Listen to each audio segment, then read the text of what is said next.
Welcome back to some new r/malicious compliance stories, where people comply to the letter, but not the spirit of a request. I hope you had a great day. Thanks for all the likes and comments on the last video. And now, let's start with the first story. It's called Modify the Math.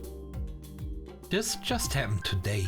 I'm a bit of a recluse at work, doing my own thing in my own little office, just crunching numbers and generally just churning out reports. I'm also the only one in this smallish company with any sort of professional license, so I'm the point person for any related issues. Today, like any other day, I'm just here in my little office and working when the VP comes in and demands changes on one of my worksheets. Cue me explaining why the changes he wanted didn't make sense, as the math wouldn't add up or make sense if analyzed. So I go on for about 15 minutes, even making theoretical formulas in the extremities, just to highlight my point. But no, Goblin Number Cruncher does what Big Boss Goblin wants, so I ask to be emailed the instructions so I can print it. He complies. As he knows, I tend not to remember these kinds of instructions that go against my normal way of doing things, but also adds to do it retroactively as well,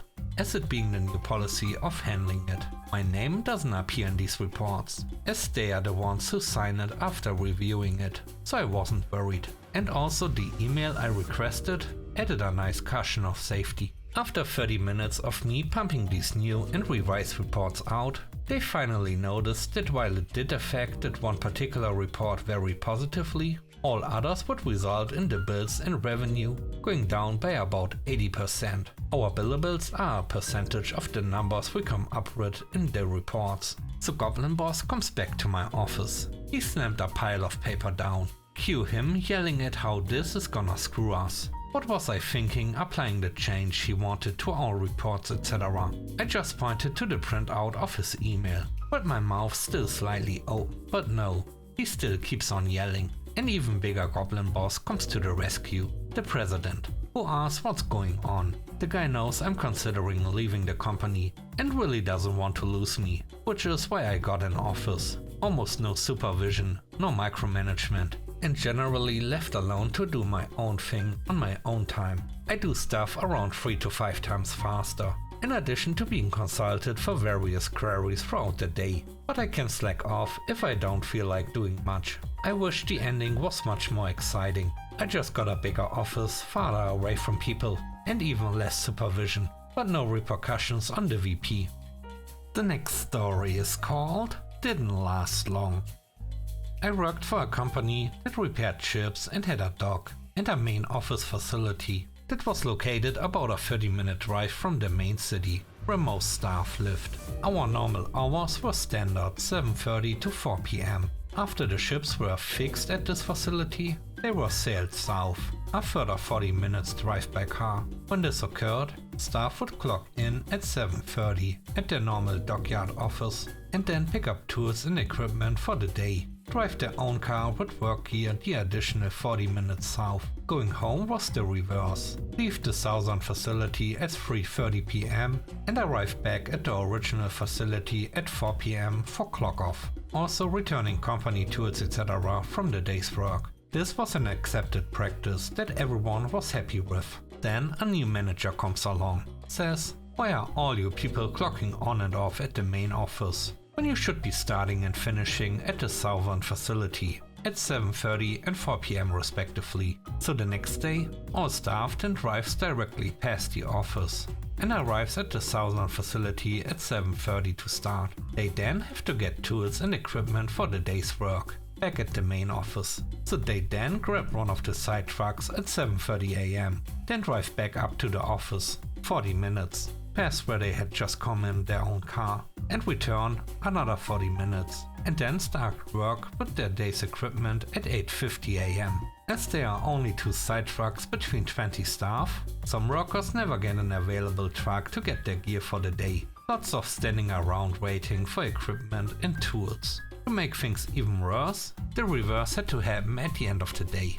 All equipment needed to be returned to our office each night, so the 1 hour 20-minute return trip also needed to occur, so that we could finish at 4 p.m. on site, as he instructed. This meant equipment needed to start traveling by 2:40 p.m. to get up and back for 4 p.m. clock off. This was not a very productive initiative from the new boss, and once he started this nonsense, the malicious compliance by all staff basically saw him be moved on from this position within 6 months, because work completion rates dropped by over 50%.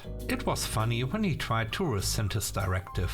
We were all having none of it, as we were never obligated to carry company-owned equipment in our own personal vehicles. We just did this in good faith. The last story is called Stay on Your Lane. This happened at my last job. I worked in a middle management position that coordinated an after-hours care program for adults. I had a micromanaging dinosaur for our boss. Let's call her Hattie. Hattie oversaw the day operation as well, and I shared an office with the direct manager of that program. Given they operated at different times, we often shared clients. But as I did my admin work during business hours, I often briefly visited the clients and their day activities to ask them about their preferred activities for my program. I had no real opportunity to consult them at any other time, particularly as Hattie decreased my allotted admin time further and further. She just loved tightening the news and took particular delight in nobody ever being able to get comfortable in their role, firmly believing that if she kept us all on our toes, she would get more work out of us. It was stressful and incredibly draining. Another strict rule of Hattie was that,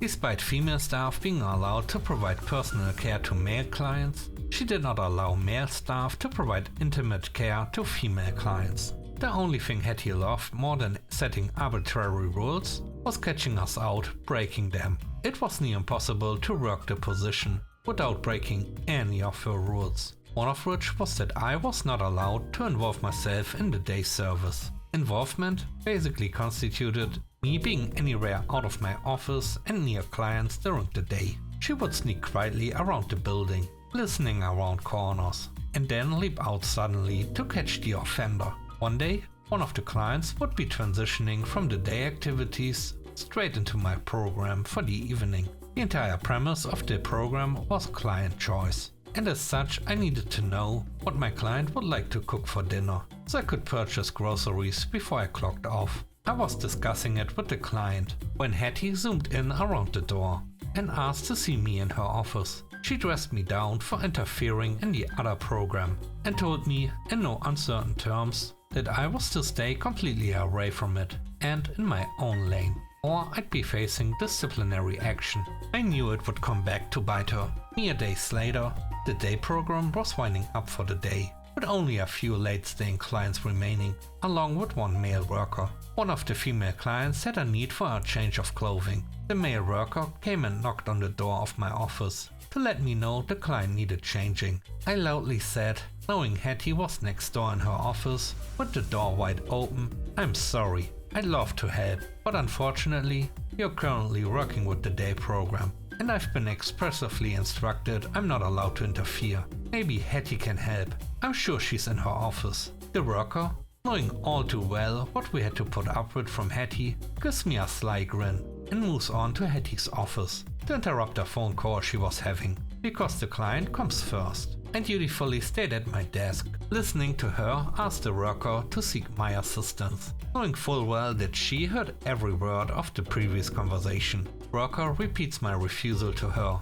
and she goes off after much grumbling to assist the client. Of course, Hattie ripped me a new one for not being a team player later on. I simply pointed out her insistence earlier in the week that I not involve myself in any way with the other service. She scoffed and told me I was being deliberately obtuse, and of course, if there was a need, I was duty bound to meet it. I reiterated that it was impossible for me to know which task would be deemed dutiful, and therefore innocently followed her instructions to the letter. She had nothing to come back with on this occasion. It did, unfortunately, escalate her bullying with me, but it was on that trajectory regardless. I ultimately burned out a couple of years later and had to leave, but that one act of malicious compliance remains a bright spot in what was otherwise almost a decade of appalling treatment. I've been in a new role for over 2 years, where I have incredible supportive management and colleagues, but I still see Hetty around, and every time I flip her the bird. Thanks for watching the video to the end. I hope you enjoyed it. If you did, please don't forget to leave a like, comment and subscribe. And if you have time, watch another one of my videos. Also, if you want to support me further, check out the channel membership or Patreon. And now I hope you have a great day. See you soon. Bye bye.